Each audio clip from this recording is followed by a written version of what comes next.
What's up, guys?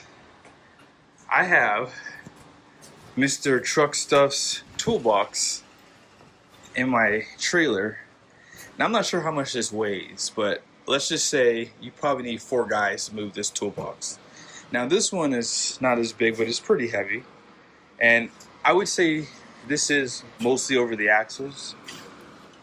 But let me show you guys how much this makes my truck squat.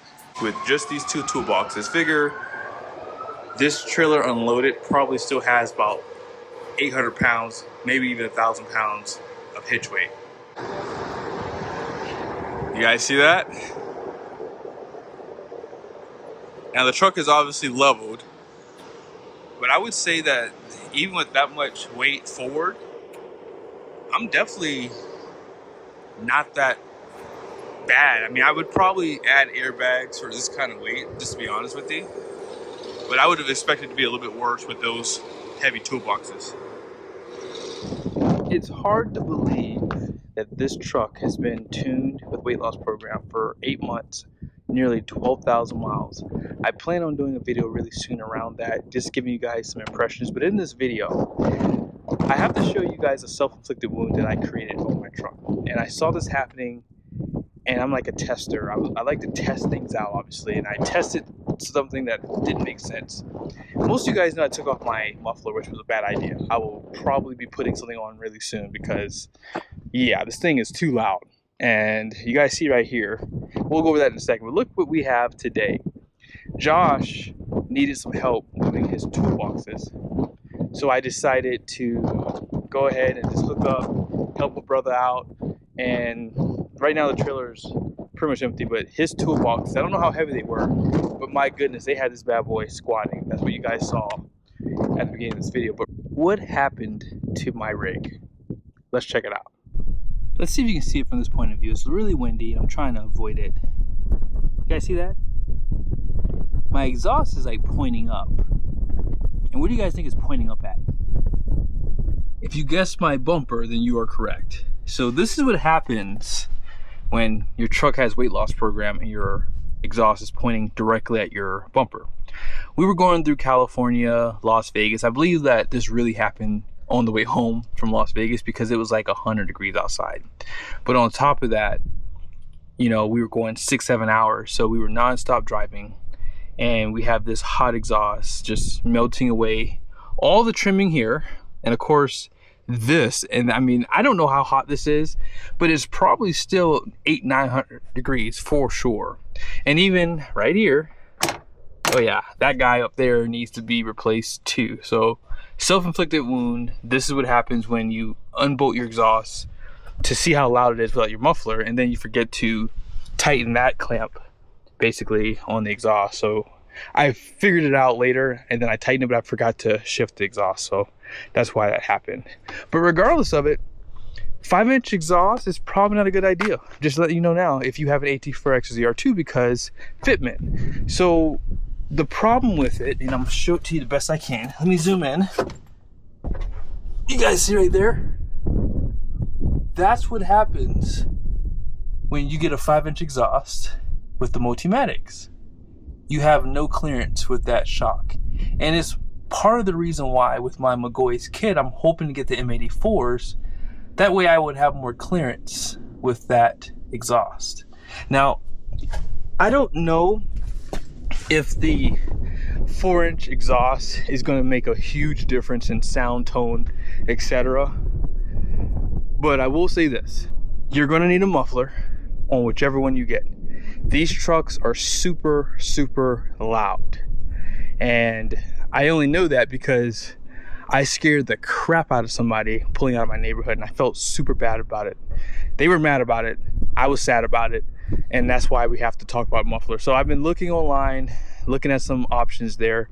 I might even put my other one back on. I just don't feel like doing it, but I may have to do something soon because it's just too loud, especially when you get on it. When you're just kind of cruising, you hear that really nice whistle sound, and that sounds good. But when you get on it, it just makes this like, it's like a monster just woke up, and he didn't want to be woken up, but he's woke now and he's upset. And that's what this truck sounds like with the exhaust without a muffler. And keep in mind, I only have a 3.5-inch downpipe because there's not a lot of clearance, and I believe there's not many options out there outside of the 3.5 inch, because if it's any bigger, you're gonna have to bend it to get around the firewall. Now I'm pretty sure if someone's doing competition, things like that, they might be cutting out their firewall, but I'm definitely not doing anything like that for a bigger downpipe. It's just not worth the money, not worth the hassle. So yeah, I kept it 3.5, 5-inch exhaust. Maybe in the future, if I'm up to it, I'll test out a 4-inch exhaust system, but for now, I'm sticking with the 5-inch because it's already on there. And it's not easy getting this exhaust out. Now let's go ahead and do a startup so you guys can hear the truck. I know some of you guys have been asking about the sound, and I figured this is a good time to do it since nobody's really out here. So here's a nice cold startup, and I'm gonna let you guys hear that monster come out of this exhaust too. So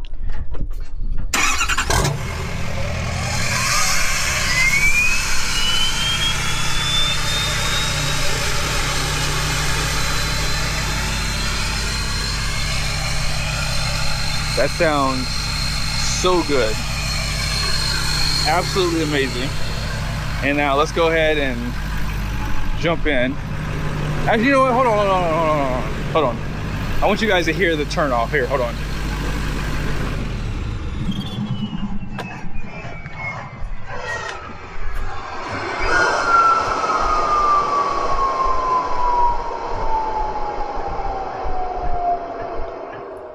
I'm hoping you guys can hear that. That turbo spool is no joke. And you can hear it pretty far away too. It's even worse in the wintertime. Like when it's really cold outside, if I have to leave my truck outside without plugging it in, the startup is pretty cool. But I don't normally let my truck start up when it's cold, so yeah. I didn't have a chance to let you guys get my impressions on that, but here we go. I'm gonna let you guys hear the truck when I get on it.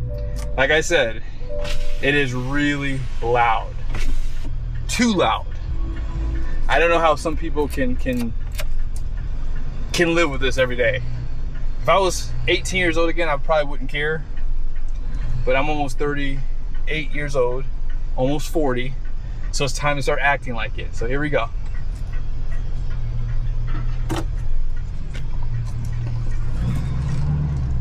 So you hear that whistle. It sounds good.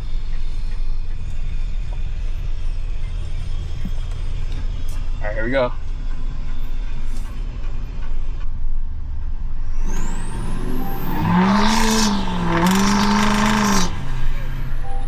That is insane. Absolutely insane. So that is why I will tell you, if you're wondering if you need a muffler, just go ahead and get you one. It's way too loud. And I'm telling you, it's obnoxious. When it's like 6 o'clock in the morning, yeah, not worth it.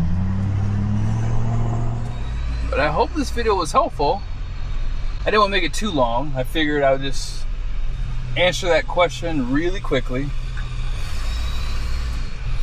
Let's see if I can get that trailer in there on one shot.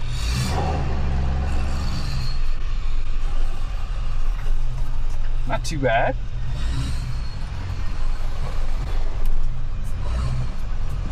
Not bad at all. This trailer, I'm not gonna lie, this trailer is so easy to back up to, by the way. I can do it holding a camera. And that's simply because of the tongue. I extended the tongue on this trailer.